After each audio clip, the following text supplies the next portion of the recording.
ലോക്സഭാ തെരഞ്ഞെടുപ്പിന് ഒരുങ്ങുന്ന ബി.ജെ.പിയുടെ തുറുപ്പ് ചീട്ടാണ് പൗരത്വ ഭേദഗതി ബിൽ എന്ന് ഉറപ്പായിരിക്കുകയാണ്.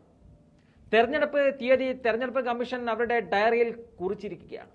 ഇന്നോ നാളെയോ അത് പരസ്യമായി പ്രഖ്യാപിക്കും. അതിന് ദിവസങ്ങൾക്ക് മുമ്പാണ് CAA നടപ്പിലാക്കുന്നതിലേക്ക് നിർണായക ചുവട് കേന്ദ്ര സർക്കാർ ഇപ്പോൾ വെച്ചിരിക്കുന്നത്. തെരഞ്ഞെടുപ്പിൽ തങ്ങളുടെ വോട്ട് ബാങ്ക് ഉറപ്പിച്ച് നിർത്തുക എന്ന ലക്ഷ്യമാണ് ബി.ജെ.പി സർക്കാരിനെ ഇതിന് പ്രേരിപ്പിച്ചിരിക്കുന്നത്.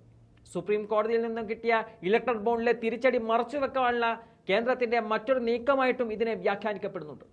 ഇലക്ട്രൽ ബോണ്ടിൽ വിശദാംശങ്ങൾ സമർപ്പിക്കാൻ മടിച്ച SBIയെ സുപ്രീം കോടതി നിലം തൊടിക്കാതെ വിമർശിക്കുകയും ഒരു ദിവസത്തിനുള്ളിൽ കോടതി മുമ്പാകെ രാഷ്ട്രീയ പാർട്ടികൾ സ്വീകരിച്ച സംഭാവനയുടെ വിശദാംശങ്ങൾ സമർപ്പിക്കണമെന്ന് താക്കീത് ചെയ്യുകയും ചെയ്ത അവസരത്തിലാണ് CAA എന്ന പ്രഖ്യാപനം എത്തിയിരിക്കുന്നത്.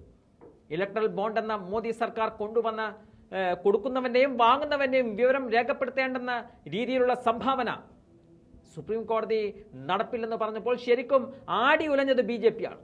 കാരണം 2018 മുതൽ 2022 വരെ 5271 കോടി രൂപയാണ് ഈ വകയിൽ BJP അക്കൗണ്ടിലെത്തിയത്. രണ്ടാം സ്ഥാനത്തുള്ള കോൺഗ്രസിന് കിട്ടിയത് വെറും 952 കോടി മാത്രമാണ്. അതുകൊണ്ട് തന്നെ കോടതി രേഖ ചോദിക്കുമ്പോൾ ഉറപ്പായും വിറച്ചത് BJP ആണ്. അതാണ് SBIയോട് രേഖ കാണിക്കാൻ കോടതി പറഞ്ഞയുടൻ ശ്രദ്ധ തിരിക്കാൻ CAA വിജ്ഞാപനം ഇറക്കാൻ കേന്ദ്ര സർക്കാരിനെ പ്രേരിപ്പിച്ച ഘടകമെന്നും പറയേണ്ടി വരും. CAAക്കെതിരെ രാജ്യമെമ്പാടും പ്രതിഷേധം ഉയർന്നപ്പോൾ SBIയുടെ കയ്യിൽ നിന്നും പുറത്തു വരാനിരിക്കുന്ന രേഖയുടെ കാര്യം സ്വാഭാവികമായും പലരും മറന്നുപോകുമെന്നാണ് BJP കണക്ക് കൂട്ടുന്നത്. CAA സംബന്ധിച്ച് സുരക്ഷയുടെ മാനദണ്ഡങ്ങളിലൂന്നി വലിയ വാചക കസർത്തും BJP നേതാക്കളുടെ ഭാഗത്തു നിന്നും ഉണ്ടായിരുന്നു. എന്നാൽ CAAക്കെതിരെ രാജ്യമെമ്പാടും പ്രതിഷേധം ഉയരുന്നതിലെ കാര്യം അതിൽ മറ്റൊരു വിഭാഗത്തെ മാറ്റി നിർത്തപ്പെടുന്നു എന്നതും രണ്ടാം തരം പൗരന്മാരെന്ന ചിന്ത ഉണ്ടാക്കുന്നുവെന്നതുമാണ്. മതനിരപേക്ഷ രാജ്യത്ത് മതാടിസ്ഥാനത്തിൽ പൗരത്വം നൽകുന്നുവെന്നതാണ് മോദി സർക്കാർ 2019 തന്നെ പാസാക്കിയെടുത്ത പൗരത്വ ഭേദഗതി നിയമത്തിനെതിരെ ഉയർന്ന പ്രധാന വിമർശനം.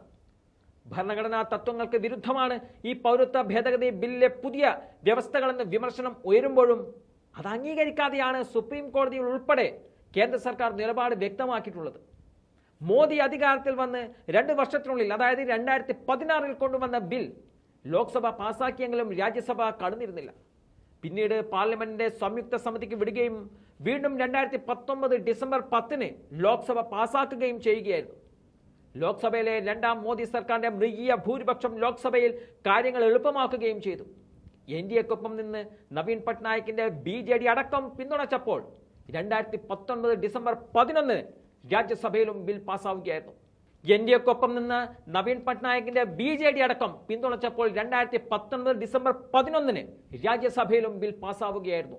2019 ഡിസംബർ 12 രാഷ്ട്രപതി അംഗീകാരം നൽകിയതോടെ നിയമം വിജ്ഞാപനത്തിനായി കാത്തുകിടക്കുകയായിരുന്നു.